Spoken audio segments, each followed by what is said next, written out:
내가 이곳에 도착한 지도 벌써 10하루가 지났다. 차가운 공기가 뼛속까지 파고드는 하얼빈역 1번 플랫폼. 동아시아 평화의 교란자 이토 히로부미가 이곳에 온다. 드디어 노인이 모습을 드러냈다. 마침내 서른의 인생관 의거의 순간.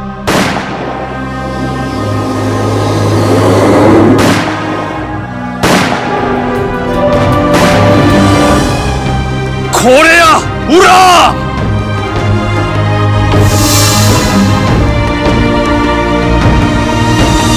우리 역사에서 가장 유명한 장면 중 하나가 아닌가 싶습니다. 저 네. 총성이 가졌던 영향력이 참 대단한데 지금도 그 하얼빈역 가면 그 표시가 이렇게 바닥에 돼 있다면서요. 불과 5m 거리에서 일어난 사건. 네. 5m면 지금 우리가 있는 이 세트 안에 두 인물이 같이 있었다라고 볼 수 있는데 이 공간을 이렇게 상상해 보니까 정말 가까운 거리잖아요. 그렇죠. 네. 아직까지도 약간 생생함과 아찔함 이런 것들이 느껴지는데 근데 이 하얼빈역이 굉장히 경비가 좀 삼엄했을 것 같은 생각이 들거든요. 어떻게 안중근 의사는 여기에 잠입을 할 수 있었던 건가요?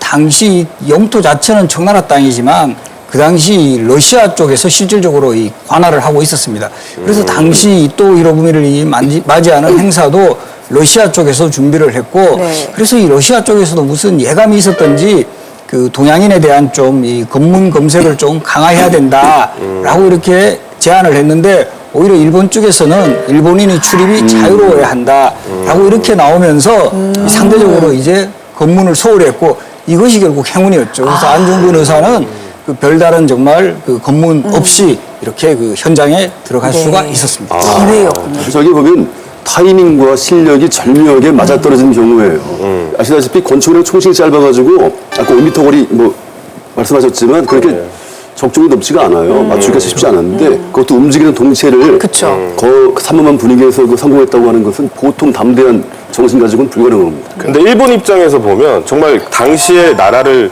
움직이는 네로라는 사람들이 한꺼번에 당한 게 되는 건데 전혀 예상 못한 약간 놀랄만한 일이었을 것 같아요.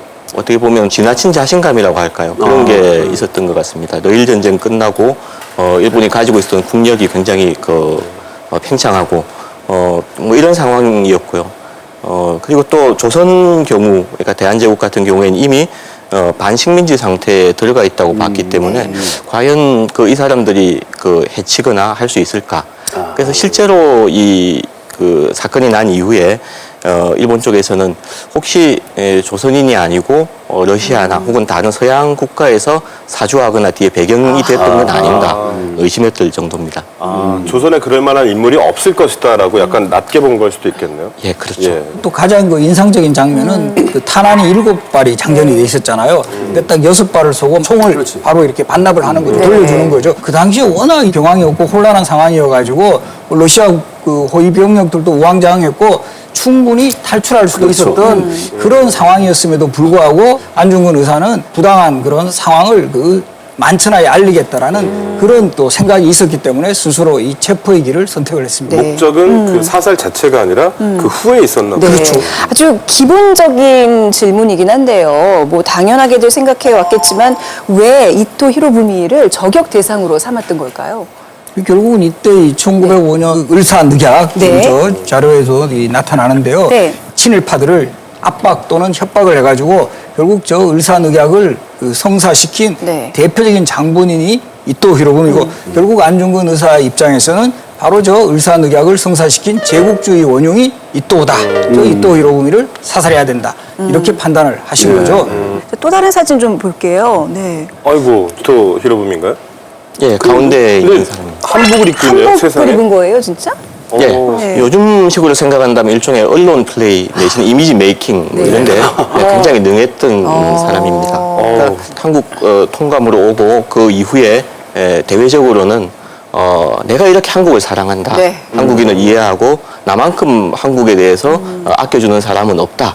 이런 것을 홍보를 하고 다녔던 셈인데요. 저런 것들이 이제 또 히로부미가 가지고 있었던 하나의 특징이라고 네. 볼 수 있습니다. 영친왕과 찍은 사진이죠. 예, 대한제국 마지막 황태자를 사실 일본으로 이렇게 가게 한 또 장본인 아니에요? 그렇죠? 그렇죠. 우리 그 영춘왕은 바로 순종 황제의 동생으로서 대한제국의 마지막 이 황태자고 정말 대한제국이 계속 존속했으면 이제 황제로 올라갈 수 있는 바로 그런 인물이죠.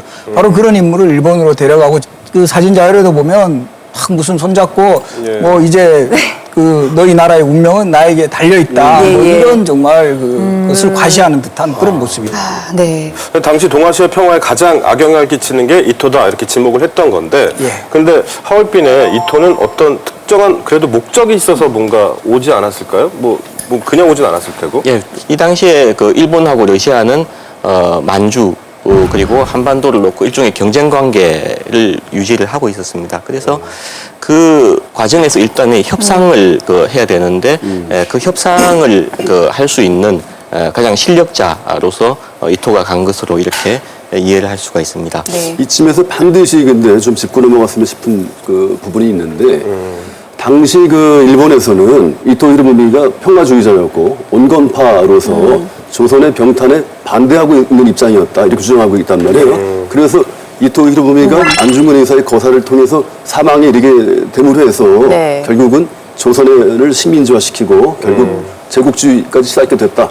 이런 식으로 주장하는 게 있어요. 근데 이건 우리한테 참 다들 어이없는 주장이지만 이것이 지금 일본에서는 네, 네. 아주 역사적인 사실로 공공연하게 아, 이식되고 정설로 있다는 야, 거예요. 이건 좀 제대로 짚어주시죠, 진짜. 사실 네. 뭐 분통이 터질 만한 네. 얘기 아니에요? 일본 내에서도 이또 이러고는 뭐 협상파였고 실질적으로는 뭐 평화를 추구했다 뭐 이런 이야기가 있지만은 실제 이미 그 전에부터 4월에 이 한일 병탄으로 가는 길에 가장 주동적으로 그 발언을 하고 역할을 하는 인물이 바로 이토 히로부미였습니다. 그리고 바로 이 하얼빈으로 가는 것 자체가 이미 조선의 식민지화를 전제로 하고 바로 이런 제국주의 일본의 그런 모습을 확실하게 이제 확인하는 바로 그런 그 길로 이 하얼빈에 갔던 거죠. 그렇다고 그렇게 보면은 그야말로 이토 히로부미가 뭐 그 전에 좀 내세웠던 평화니 협상이니 하는 것은 그야말로 대외적인 선전용이었다 이렇게 볼 수 있는 부분이죠. 정말 그 제국주의 없는 명분 만들다 보니까 억지 쓰는 말도 안 되는 그 앞뒤가 일본 안 맞는 사람들이 논리네요. 지금까지도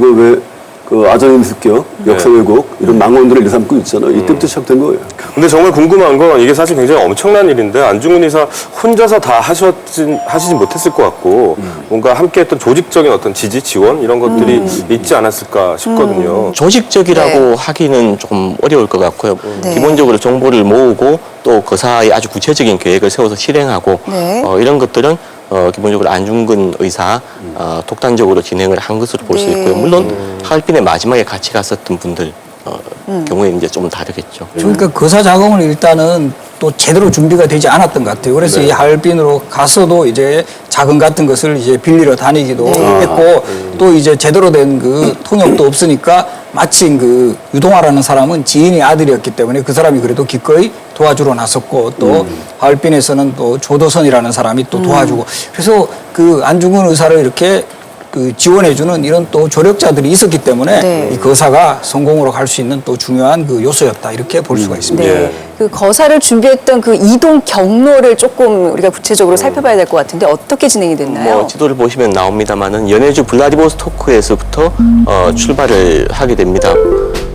우덕순과 두 사람이 이제 안 의사가 같이 하얼빈으로 가게 되는데 하얼빈으로 가는 중간 단계에서 어떤 유동화를 이제 같이 데리고 가고요. 네. 하얼빈으로 간 다음에 사실은 흔히 우리 체가구라고 하는 요즘 발음으로는 차이자거우라고 하죠. 이쪽으로 일단 내려갑니다. 이토가 열차를 타고 올라오는 길의 가운데에 있는 곳인데요. 상황 자체가 열차가 설 것인지 선다고 하더라도 중간에 내릴 것인지 그리고 그 시점은 언제인지 네. 이런 것들이 모두 사실은 불명확한 모호했겠죠. 상황이었습니다. 예. 예.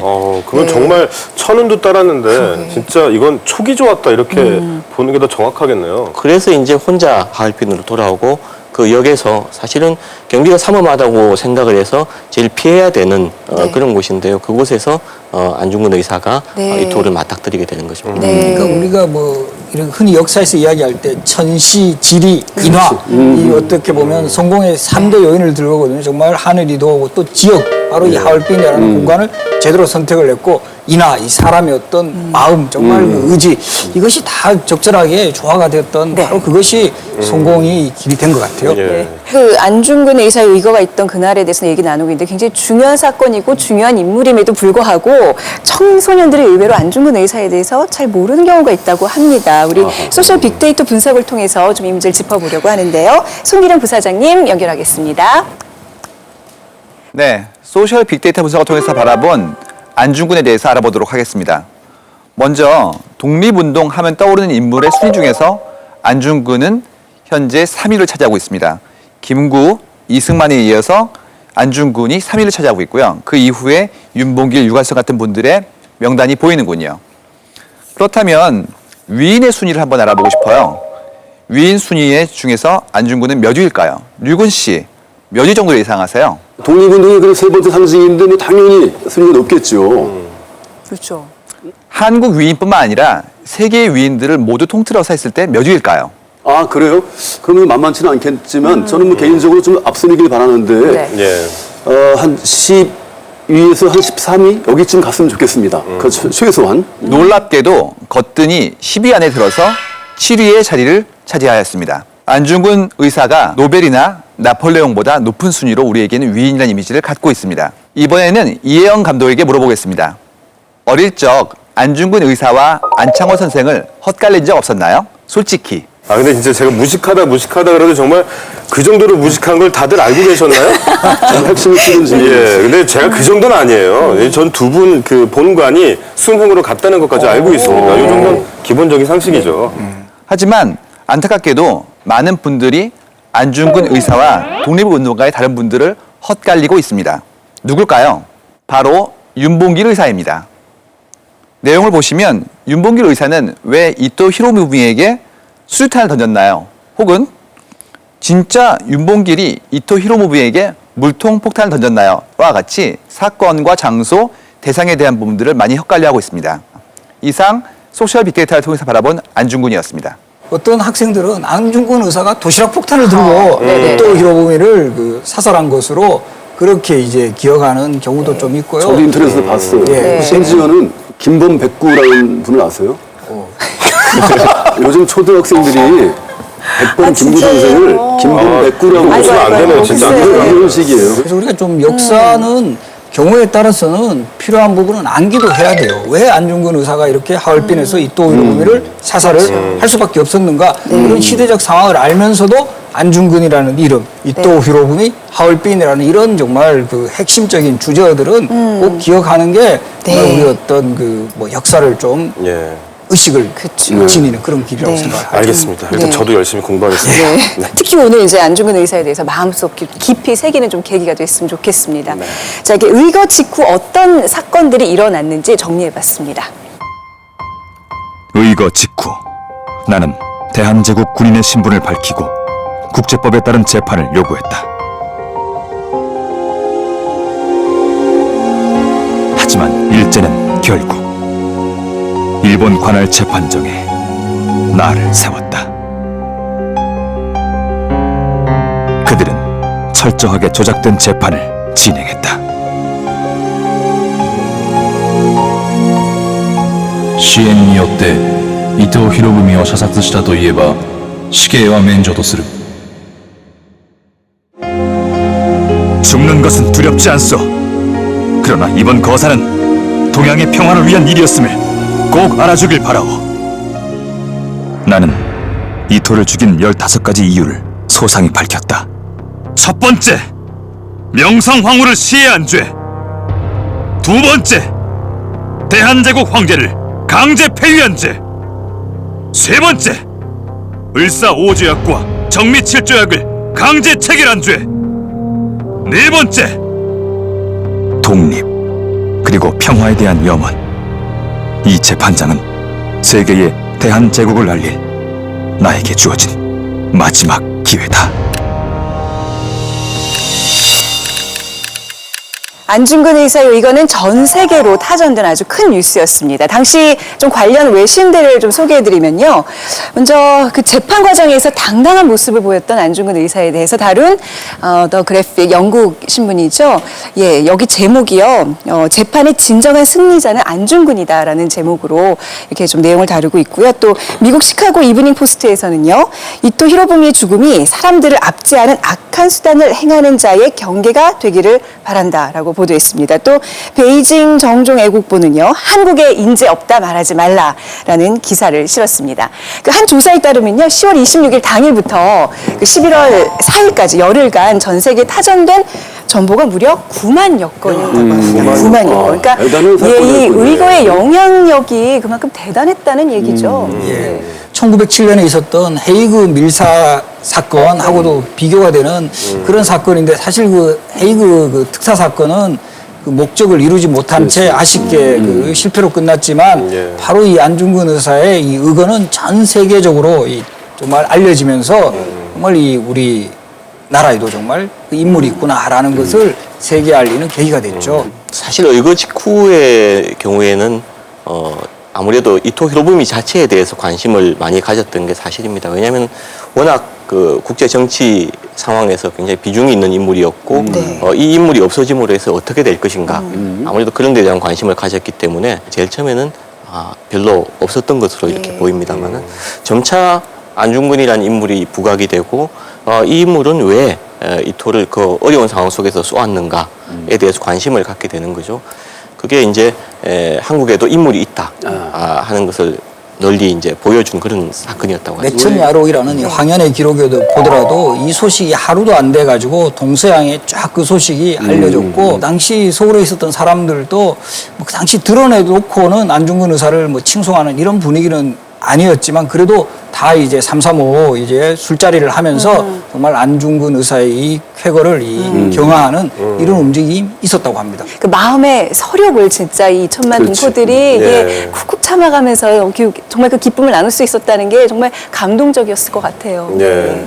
1905년 그리고 1907년 이어지는 역사적인 굴곡을 통해서 많이 망명을 하고 해외에서 활동했던 분들이 많은데요. 이분들 같은 경우는 보다 적극적으로 네.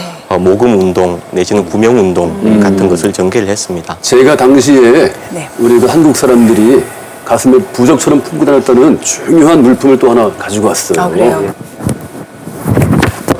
자, 안중근 의사의 사진입니다. 예. 당시 한국인들이 다 이렇게 가슴에 품고 다녔다고 해요. 기사를 좀 소개해드리면요. 일본 외교사 문건 불령 사건, 불미스러운 사건이라는 의미인데 이 보고에 경신여학교 졸업생 홍은이는 안중근 사진을 늘 가슴에 품고 다녔다 이런 구체적인 기록이 있고 또 1926년 1월 17일자 국내 한 신문 기사에서는 사진을 복사해 판매하려던 청년 2명이 체포됐다는 보도가 있었습니다. 안중근 의사는 이 의거 자체도 굉장히 중요하게 생각했지만 무엇보다 그 재판정에 서는 것 그렇죠. 이것을 무엇보다 중요하게 생각했던 것 같아요. 그게 발언의 어떤 기회가 될 수 있으니까. 그래서 전쟁 포로의 신분을 요구했다. 이것도 같은 맥락에서 볼 수 있는데 물론 일본 쪽에서는 뭐 사형을 피하기 위해서 그런 말을 했다. 뭐 이런 억지를 부리긴 하지만 그건 뭐 당연히 말이 안 되는 이야기일 테고요. 안중근 의사는 만국봉법을 적용받는 그 국제 포로로서 이 조국의 뜻을 정확하게 알려야 되겠다 이런 생각을 하셨던 것 같아요. 그냥 일개 살인범으로서 이 재판을 받는다면 이 사건을 공론화시키기는 되게 힘든 네. 그런 분위기였거든요. 그러니까 당당하게 이제 국제 포로로서 이 이토 히로부미가 그 언론 플레이를 통해서 이야기하고 있는 그런 그 헛된 평화의 문제성이라든가 그 정말 제국주의적인 속성을 알리고 그 정말 우리 당시 이 조국이 처한 입장을 정확하게 전달하려는 그런 입장을 재판장에서 스스로 밝히겠다라는 의지로서 포로의 길을 선택했던 거죠. 근데 좀 불쾌한 게 그 당시에 무슨 범인 인도 조약 같은 게 있지도 않았을 것 같기도 한데 전적으로 재판을 일본인들이 진행한다는 거거든요. 예. 도대체 이게 어떻게 되는 건지 이게 좀 너무너무 좀 화가 나고 궁금해요. 지금 하얼빈이라고 하는 지역 자체가 굉장히 특수한 당시의 상황에 놓여 있었습니다. 그러니까 청나라 땅이면서 러시아가 세력을 가지고 있었고 따라서 그곳에서 발생한 사건이었기 때문에 1차적으로는 러시아 쪽에서 재판을 진행하는 것이 하나의 방법이었고요. 그런데 사실은 일본에서는 을사늑약 이후에 한국이 이제 외교권이 없는 상황이라고 하는 점을 활용해서 어떻게 보면은 러시아가 가질 수 있었던 재판권을 우리에게 달라고 했던 셈이고요. 이 안중근이라는 인물이 아주 무지하고 오해에 의해서 살인하는 살인범으로 이렇게 몰아가기 위해서 사실은 그런 것을 하기에 가장 적합한 장소를 선택했다고 볼 수 있을 겁니다. 이 결국은 리순으로 옮겨놓고는 실질적으로는 재판관도 일본인, 방청객도 일본인, 심지어 변호사조차도 러시아인이나 한국인 변호사를 네. 선임한 게 아니라 일본인 변호사. 거기에다가 또 이 당시에 그 재판장 또 도쿄로까지 이제 막 불러들여요. 뭐 안심이 안 됐는지 뭐 확실하게 일본 측의 입장을 전하려고 했던 거죠. 그러니까 결과적으로 모든 상황은 그냥 그 대외적으로 보여줄 때는 시나리오, 정해진 시나리오. 예, 정해진 그 상황대로만 이렇게 대외적으로만 그 모습을 보여주고 마치 정상적인 재판을 하는 것을 보여주고 그쵸. 내용적인 측면에서는 철저하게 일본인의 입장에서 그러니까 당연히 그 철저하게 그 일본의 입장에서 재판이 진행될 수밖에 없었던 이미 거죠. 형은 다 확정시켜 놓고. 네. 근데 안중근 의사 이걸 당연히 예상을 했겠죠. 네. 근데 그 상황에서 이토 히로부미의 15개 죄를 조항들을 읊었다. 그렇죠. 네. 이거는 사실 굉장히 인상적이기도 하지만 그가 얼마나 이 거사를 이거를 얼마나 오랫동안 착실히 준비를 했는지를 알 수 있는 대목이어서 마침 나오길래 와, 15개의 조가 여기 있습니다. 굉장히 열심히 뭔가 조사를 한 흔적 중에 하나인 것 같아요. 예. 그래서 사실 그 명성황후를 죽인 자 이런 일본의 어떤 잔악성 같은 거 이런 것들을 강조하고 그 고종 황제를 왕의 자리에서 내친 죄는 정말 한 나라의 황제를 그 자리에서 몰아낸 역시 제국주의의 속성 같은 것을 그 만천하에 알리겠다는 의미가 크다고 봅니다. 어떤 죄목이 가장 좀 마음에 와 닿으세요? 9번이 제일 저는 눈에 들어와요. 민족 교육을 방해한 죄. 이게 결국에는 많은 것들이 포함하고 있는 것 같아요. 한국인이 한국인답게 살 수 없는 어떤 거, 뭐 그런 것들 마련한 죄, 뭐 이렇게 읽힐 수 있는데 사실 굉장히 화가 나죠. 11번 한국사를 없애고 교과서를 모두 빼앗아 불태워버린 죄. 저 같은 사람 지금 그렇네요. 없어질 거예요. 계속됐으면 큰일 날 뻔했습니다. 옥중이고 그다음에 또 재판정에서 그 안의사의 역할 같은 것들이 좀 어땠는지도 사실 좀 짚어봐야 할 것 같아요. 기본적으로 저 내용 15개 조항뿐만이 아니고 재판 이전에 이제 기본적인 조사를 받을 때도 굉장히 당당한 태도를 유지를 했었고요. 직업이 뭔가 했을 때 사냥꾼이다. 근데 사냥꾼이 너무 논리정연하게 저런 이야기를 하고 있으니까 당신 사냥꾼이 아니고 의사, 그러니까 지사 뜻이 있어서 뭔가를 한 사람이다. 이렇게 이야기를 합니다. 그야말로 당대 현실에 대한 어떤 깊은 성찰을 그야말로 실천한 분이잖아요. 그렇죠, 그렇죠. 바로 거기에 위대함이 있는 것 같습니다. 이 역사적인 의거를 거행하기 전까지의 그 안중근 의사의 삶을 좀 돌아봤습니다. 안중근은 1879년 황해도 해주에서 태어났다.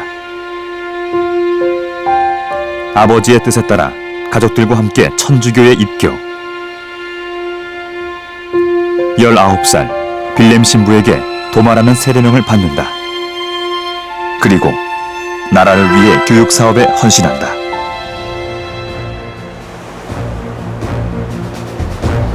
하지만 열강들의 제국주의가 대한제국을 뒤흔들고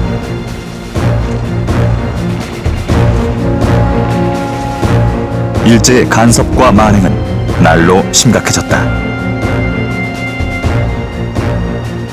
이토 히로부미가 정부를 위협하여 오조약을 강제로 맺어 2천만 민심을 뒤흔들어 바늘 방석에 앉은 것 같이 되었다. 안중근은 대한의병 육군 참모 중장으로 무력 투쟁을 시작한다.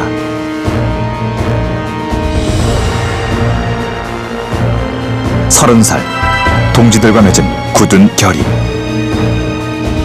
12사람이 왼손 약지를 끊어 그 피로써 태극기 앞면에 글자 넉자를 크게 쓰니 대한 독립이었다.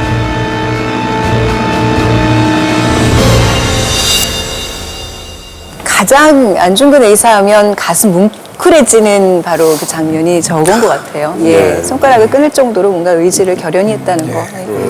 안중근 의사를 포함해서 11분 그러니까 12명의 동지가 손가락을 끄는 모임이다 해서 이 단지회를 결성을 합니다. 그래서 보면 이 안중근 의사가 정말 그 행동으로 실천하기 위한 의지를 가장 상징적으로 드러낸 정말 안 의사의 어떤 그 운명의 또한 결정적인 또 이 순간이 아니었을까 이렇게 생각을 합니다. 예, 근데 혈서라는 게 워낙에 그 뜨거운 의지를 정말 가장 극단적으로, 극적으로 표현하는 방식인데 약간 뜨거움 이런 게 느껴지죠. 뭐 한국 사람이라면 누구나 그럴 거예요. 그렇죠. 네. 그 거사를 도모하기까지 이제 안 의사의 생애를 좀 돌아봤는데 좀 잘 알려지지 않은 그런 사실들도 많이 있다면서요. 어떤 집안에서 자랐나요? 회주에서 나름대로 명망 있는 집안이라고 할 수가 있습니다. 할아버지의 경우 안인수라고 하는 인자 숫자를 쓰시는 분인데 당시에 이름난 부자였고요. 부친인 안태훈 진사, 안진사 같은 경우에서는 황해도의 아주 이름난 수재로 이렇게 알려져 있습니다. 아주 근데 부유한 명문가였네요. 그러게요. 예. 말 그대로 정말 안락한 삶을 버리고 조국 독립이라는 그 가시밭길을 선택하신 분이에요. 요즘 우리 뭐 사회적으로 통용되고 있는 노블레스 오블리즈, 사회 지도층의 도덕적 책임 이런 데도 잘 어울리는 그런 인물이고요.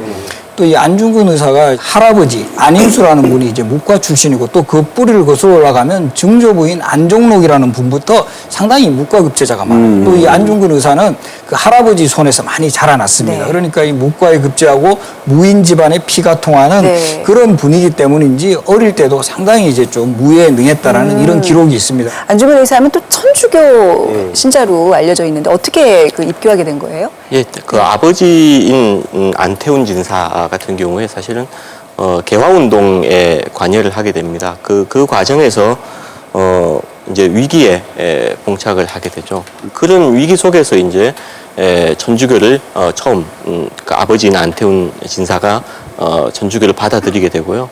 그 이후에 그 집안 전체가 천주교로 입교를 하게 됩니다. 예. 근데 저는 진짜 이거 굉장히 쑥스러운 고백일 수 있는데 도마 안중근 할 때 도마가 한자로 된 호라고 생각하고 있었어요. 저도 근데 솔직히. 그쵸. 예, 이게. 세례명 토마스에서 나왔다는 거 알고 정말 충격받았거든요. 저만 그런 거 아니죠? 아니죠. 솔직히. 충분히 있을 뻔 그 당시에 천주교 신자가 그렇게 많지 않았다고 알려져 있기 때문에 예. 차마 이것이 세례명일까 생각하지 않았을 거예요. 뭐 자책하지 않을 거예요. 아유, 감사해요. 이렇게 감싸주시다니.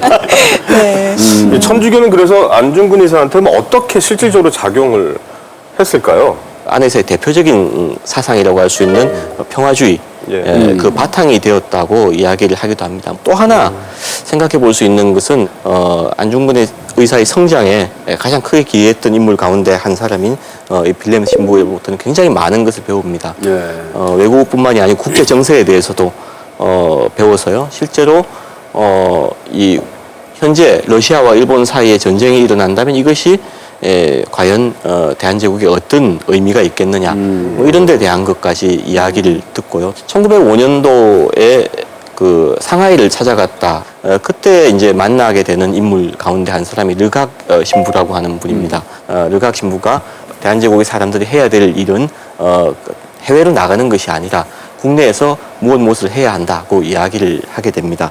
그 가운데 대표적인 것이 교육의 문제, 실력을 양성하는 문제, 뭐 산업을 일으키는 문제 이런 것들입니다. 이런 권유를 듣고 나서 그냥 한 귀로 흘려버리는 것이 아니고 소중히 간직해 가지고 와서 실제로 1905년 이후에 그 일종의 애국 계몽 운동이라고 우리가 부를 수 있는 교육 운동들을 몸소 실천을 하게 됩니다.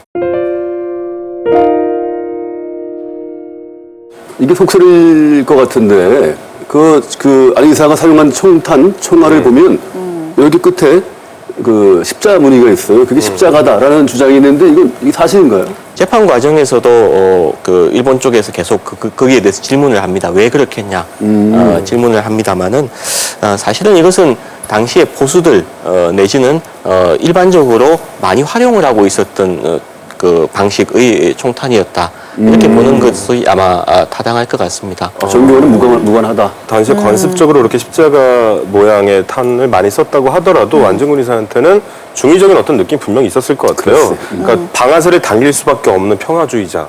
그에게 그 방아쇠, 그 탄 앞에 있는 십자가의 모양은 단순히 그냥 요즘 많이 쓰는, 흔히 쓰는 그 방식과는 분명히 다른 의미가 어떤 식으로건 있지 않았을까라고 대단히 문학적이네요. 상상하게 되네요. 사실 오늘 많이 감싸주시네요. 감사합니다. 아니, 그 소재가 대단히 문학적인 함의를 가지고 있는 것 같아요. 안중근 의사는 뭐 저 굳이 표현을 하자면 이 천주교를 어느 정도 받아들였지만 주체적인 신자였다. 안중근 의사가 이 의병 활동을 하려고 할 때 이 빌렘 신부가 이제 말립니다. 만류를 하니까 그때 정말 훌륭한 말씀을 하셨어요. 국가 앞에는 종교도 없다. 이런 말씀을 남겼다고 하죠. 국가와 민족이 우선이라는 그렇죠. 강한 신념이 예. 있었던 거예요. 그렇군요. 네. 그래서 이 국가 앞에선 종교도 없다라는 안중근 의사의 또 다른 신념이 나타나는 대표적인 일화가 그 안중근 의사가 우리도 좀 실력 양성 운동을 해야 되겠다 해서 조국의 대학을 설립해야 되겠다라고 이렇게 이제 건의를 하니까 이 주교가 이런 말을 합니다. 이 한국인이 너무 학문을 얻게 된다면 천주교를 소홀히 할 수 있다. 이러면서 여기에 대해서 반대를 하니까 안중근 의사가 이때 그 프랑스어 배우는 것을 그만둡니다. 천주교의 교리는 믿고 따를 만한데 그 종교에 배어 있는 그런 어떤 제국주의적 시각 같은 거. 그래서 우리가 이 간파를 한 거네요. 간파한 거죠. 제국주의는 따를 수 없다. 종교는 따르더라도 뭔가 이렇게 선별적으로 예, 뭔가 자기 중심이 확실한 주체적 신자 진짜 많네요. 네. 예. 안중근 의사는 이제 의병 활동을 또 했다는 게 이제 알려져 있는데 어떤 식으로 이렇게 활동을 하신 거예요? 의병 운동에 있어서도 네. 그 필요하다면 정말 네. 그 당시 그 연해주를 무대로 해서 적극적인 의병 활동을 했던 거물들인 이범윤이라든가 네, 네. 최재형과 같은 인물들을 찾아가서 이들을 또 설득을 하면서 함께 같은 길을 걷자 이렇게 뭐 하면서 정말 적극적인 활동가로 나서게 됩니다. 아니, 무엇보다 또 인상적인 건 자신에게 필요한 어떤 멘토가 될 만한 사람들, 뭐 천주교, 뭐 교육, 뭐 의병 활동, 그 멘토들을 직접 찾아다니면서 만났다라는 게 사실 굉장히 좀 인상적인 대목이에요.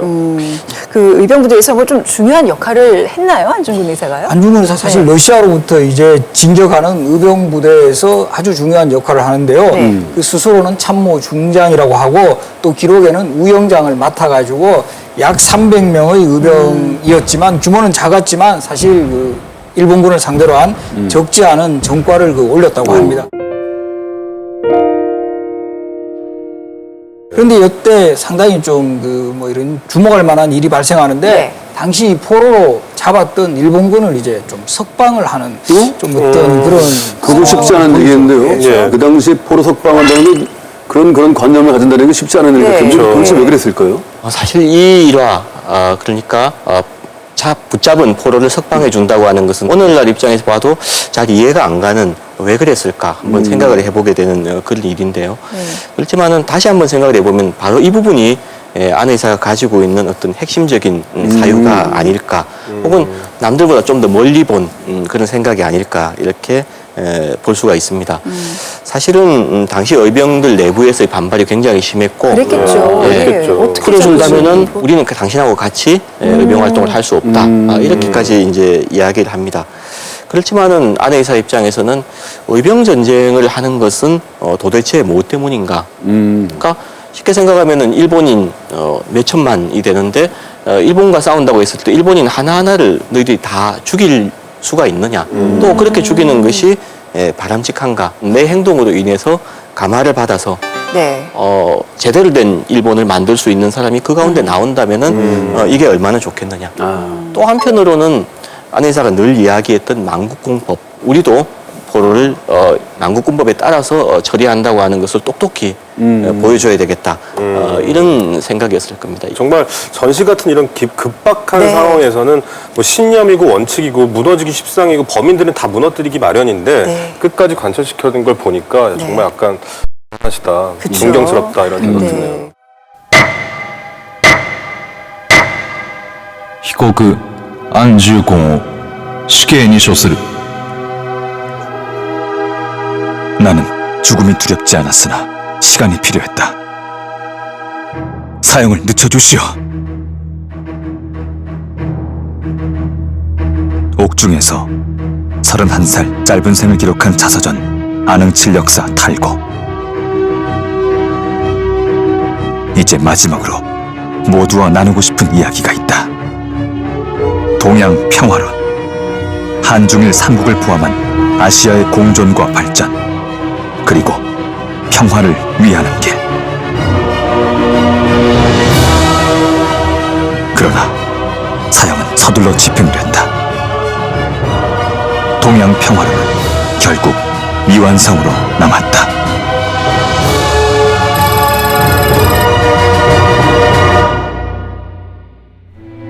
듣거라. 내가 죽거든 하얼빈 공원 곁에 묻어두었다가 조국의 국권이 회복되면 고국으로 옮겨 장사 지내다오. 나는 천국에 가서도 마땅히 나라의 독립을 위해 힘쓸 것이다. 너희도 돌아가서 동포들에게 모두 국민된 의무를 다하고 힘을 다해 독립을 이루라고 전해다오. 대한 독립의 소리가 천국에 들려오면 나는 마땅히 춤을 추며 만세를 부를 것이다. 가슴이 굉장히 먹먹해지는 그 마지막 유언입니다. 네. 어떠셨어요? 안중근 의사의 저 유언을 다시 한번 또 들으니까 네. 느낌이 대한민국에 살고 있는 우리가 우리의 조국을 얼마나 소홀히 대했는가, 너무 막 사는 게 아니었나 뭐 이런 생각. 불의한 것에 대해서 말을 할 줄 알고 네. 저항할 줄 알고 언제나 무엇이 옳은지 지향점들을 똑똑하게 눈을 뜨고 보는 그런 자세로 대한민국을 살아야 되지 않을까라는 그렇죠. 경건함이 다시 생기네요. 동양 평화론 얘기가 워낙 유명한데요. 우리 네. 전문가들 분께서 좀 설명을 좀 해주신다면. 사실 동양 평화로는 그 안중근 의사가 그 완성을 하기 전에 그 사형이 집행되었기 때문에 예. 완성을 보지는 못했습니다. 그러나 이제 다행스럽게도 그 앞부분 서문에 해당하는 내용이 남아 있고 또 안중근 의사가 그 히라이시 그 고등법원장과 면담한 내용들이 이제 있어가지고 전반적으로 왜 이거를 썼는가 이런 내용은 그 알아볼 수가 있습니다. 네. 구체적으로 어떤 내용인지 좀 알 수 있나요, 지금? 전체적으로 남아있는 부분의 요지를 보면은 뭐냐면 일본이 동양의 평화를 위해서 노력해 달라는 그런 기대 이것을 저버리고 지금까지 그것을 해치는 방향으로 나갔다. 그렇지만 이제 반성하고 평화를 위해서 노력을 해야 한다. 이 내용이고요. 그렇지만 그것을 선언적인 형태로 끝난 것이 아니라 보다 구체적인 내용까지 이제 제안 형태로 그 이야기를 하게 됩니다. 일본이 당시에 장악하고 있었던 지역이 리순인데요. 네. 이 리순을 그 일본이 그 어떤 자신의 땅으로 만들 것이 아니라 한국 그리고 청나라와 함께 그것을 공동으로 관리하는 곳으로 만들고 그리고 거기에다가 동양평화회의 일종의 평화회의 기구를 이제 설치를 하자고 한 것이 큰 요지입니다. 뭐 지금으로 치면 진짜 동아시아판 뭐 EU 이렇게 예. 볼 수 있는 건데 이거를 100년 전에 발상하셨다는 게 약간 놀랍게 생각이 되네요. 선구자적인 생각이죠. 예. 네. 이게 완성이 됐으면 얼마나 좋았을까요? 사형 집행을 미뤄달라고 부탁해 가면서까지 이 네. 집필을 했다는 것, 예. 이런 면모를 보면 이분이 얼마나 의연한 분인가. 그 내용을 보니까 또 한국 뭐 조선 혼자 잘 먹고 잘 사자 이게 아니고 또 단순히 일본에 대한 적개심과 복수심이 아니고 다 함께 아름다운 세상을 잘 살아보자. 네. 이런 생각을 펼친 어떤 정말로 위대한 사상가의 풍모가 보이는 것이 아닌가 이렇게 느껴지네요. 예. 또 이제 안중근 의사가 감옥에 있을 때 그 많은 사람들이 안중근 의사가 사실 상당히 이제 글씨를 또 잘 쓰고 하니까 그 글씨를 받으려는 사람들이 아주 그 몰려왔을 때도 그거에 대해서도 아주 그 잘 응하면서 글씨를 이제 남겨준 거죠. 네. 그리고 그 사람들은 또 보면 네. 그만큼 그 안중근 의사의 뭐 인품이라든가 또 그 글씨가 가지는 가치, 의미를 또 알았다라는 걸 이것을 상징적으로 보여준 사례로 볼 수가 있습니다. 네. 요리 잘하면서 안중근 의사의 저런 글씨 한 번 안 보고 잘하는 사람은 없을 거예요. 없죠, 그죠? 예. 그렇죠. 근데 독립이라고 썼던 저 글씨를 일본인 간수들이 그러게. 정말 몰래 그리고 소중하게 보관하고 있었다, 간직하고 있었다. 이게 약간 아이러니하면서도 감동적인 네. 부분이에요. 네, 맞아. 일본 사람들에게 이 유목을 줬다는 얘기는 정말 뭔가 이게 상징적인 의미가 있을 것 같아요. 예. 많은 지금 이 유목들 가운데 많은 지금 작품들이 일본인들이 예. 소장하고 있죠. 예. 일본인들이 실제로 글씨를 써달라고 청했고 또 이제 청함을 받았을 때 네. 안 의사 같은 경우에는 항상 생각을 하죠. 아무 글씨나 써주는 것이 아니라 그 사람한테 가장 적합한 글씨, 그 사람한테 정말 필요한 글씨 이런 것을 써주는 그런 상황이고 가장 대표적인 인물이 아까 치바 도시치 같은 이런 사람들 같은 네. 경우에 그 군인의 본분과 관련된 글을 써서 전해줬고요. 그게 나중에 실제로 안에서 탄신 100주년이 되는 1979년에 한국으로 돌아오게 되죠.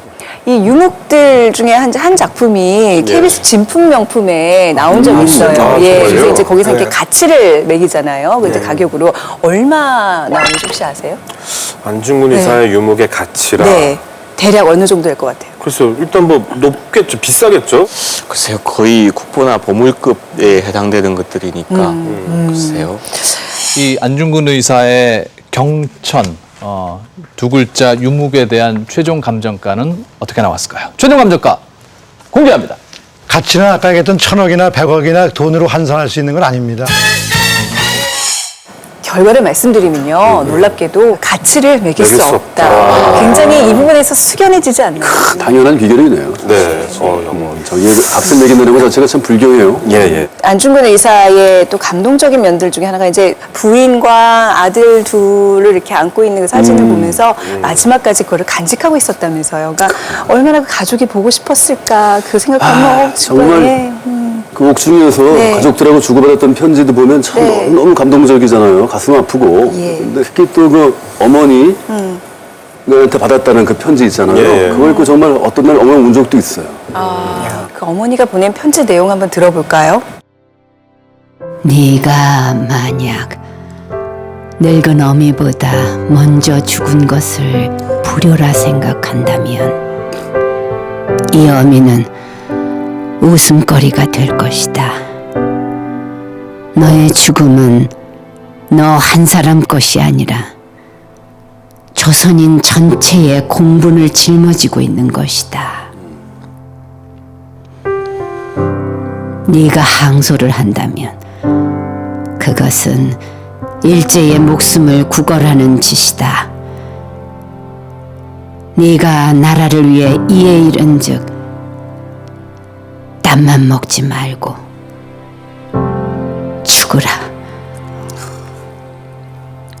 옳은 일을 하고 받은 형이니 비겁하게 삶을 구하지 말고 대의에 죽는 것이 어미에 대한 효도이다.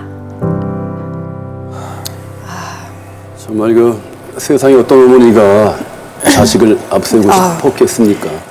그 아들의 그럼에도 불구하고 시대의 아픔을 끌어안는 더 큰 모성을 생각하면 목에 메입니다. 실제로는 그 저 편지를 직접 받은 게 아니고 면회원 동생 편에 전해 들은 이야기라고 하죠. 그 항소를 포기하고 죽음을 당당하게 받아들여라. 이런 모습을 보면 정말 그 강건한 여인의 모습. 그리고 정말 이 안중근 의사가 어머니를 쏙 빼닮았다라는 이런 그 느낌도 드네요. 그 뭐 각본에 짜여져 있던 불공정한 재판을 끝으로 사형을 네. 안중근 의사는 당했는데 결국 일본은 유해를 돌려주지 않았죠. 이게 사실 굉장히 좀 화가 나고 약간 분노가 치미는 대목이긴 해요. 그 유해를 돌려받는 문제는 지금 어떻게 해결이 되고 있는 건가요? 지금도 유해는 돌아오지 않은 상태고요. 네. 아마 일본 입장에서 생각을 해보면 굉장히 두려웠을 겁니다. 유해를 내주는 것 자체가 큰 일이 아닐 수도 있는데 당시에 이미 안 의사는 한국 독립운동 쪽에 있어가지고는 어떤 계파를 초월한 아주 그 영웅으로 떠올랐고 전체 독립운동을 움직일 수 있는 그런 상징적인 힘이 있었는데 그 무덤이 만약에 어딘가 마련된다, 유해가 어디 안장된다고 하는 것이 굉장히 두려웠겠죠. 오늘 안중근 의사에 대한 얘기를 나눠보면서 그분이 오늘날 우리에게도 굉장히 중요한 인물이라는 거 어떤 점에서 그렇고 또 우리가 어떤 걸 기억해야 될지 오늘 이 시간을 좀 정리를 해보자면 이현 감독님부터. 일단 안중근 의사는 정말 우리가 잊으면 안 되는 것들을 언제나 상기시켜 주시는 것 같아요. 정말 그 사진을 당시에 품고 다녔다고 하지만 언제나 우리 가슴 속에 품어야 되는 어떤 중요한 존재가 아닌가. 지금으로 따지면 사실 30대가 미치지 못하는 청년이었는데 마지막 삶을 이렇게 돌이켜보면 마치 그 예수 그리스도의 공생의 3년의 세월을 연상케 할 만큼 참 성스러운 삶이 아니었느냐. 자기를 놓고 정말 조국의 미래와 현재를 위해서 불의에 항거했던 정말 제대로 된 지식인의 면모 이런 것들은 정말 두고두고 한번 우리가 되새겨 봐야 되지 않겠나 이런 생각이 듭니다. 역사적으로 볼 때도 우리나라가 가장 정말 어렵고 힘든 그런 그 위험한 그런 상황에서 자신의 그 한 몸을 기꺼이 희생을 시켜가지고 그 정말 우리 민족과 그 국가의 자존심과 기상을 세워주었던 그 안중근 의사의 정신을 기억하고 또 이것을 계승해 나가는 것은 바로 우리 지금의 시대의 또 우리 후손들의 몫이다 이렇게 생각을 합니다. 안 의사가 가장 강조했던 부분이 역시 동양 평화에 대한 이야기였는데요. 이 평화가 지금 현재 시점에서 제대로 지켜지고 있는가, 안 의사의 바람이 오늘날 달성되었는가 한 번쯤 그것을 생각해 볼 필요가 있다고 생각합니다. 어쩌면은 지금 현재도 안 의사가 얘기했던 평화에 대한 열망 이런 것들이 여전히 유효한 것 같은 그런 생각이 듭니다. 네. 우리 가슴 속에 영원히 살아있고 또 앞으로 살아가야 할 우리 안중근 의사. 이분이 그토록 지키고자 했던 이 나라에서 진짜 가슴 충만한 2014년 맞이하시기 바랍니다. 오늘 함께해 주셔서 고맙습니다. 고맙습니다. 고맙습니다. 我が国はですね、この安住婚については犯罪者である、犯罪者である、犯罪者である。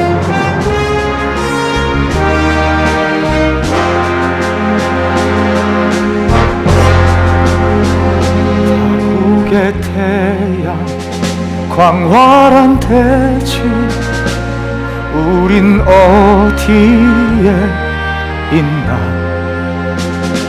잊어야 하나 잊을 수 있나 꿈에 그리던 고향 장부가 세상에 태어나 큰 뜻을 품었으니 죽어도 그 뜻 잊지 말자 하늘에 대고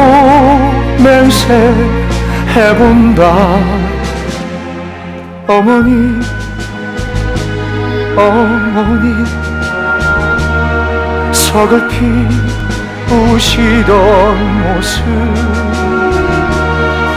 날이 새면 만나질까 멀고 먼 고향 너무 그리워 기적 소리가 우리의 심장 오동치게 하니 조국을 향한 그리운 마음 눈시울이 뜨겁다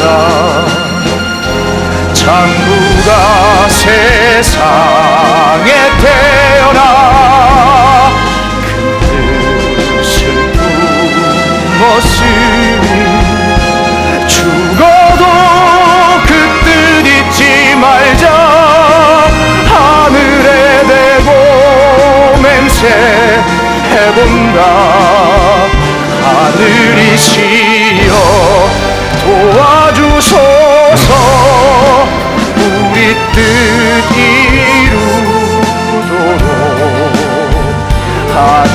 하늘이시여 지켜주소서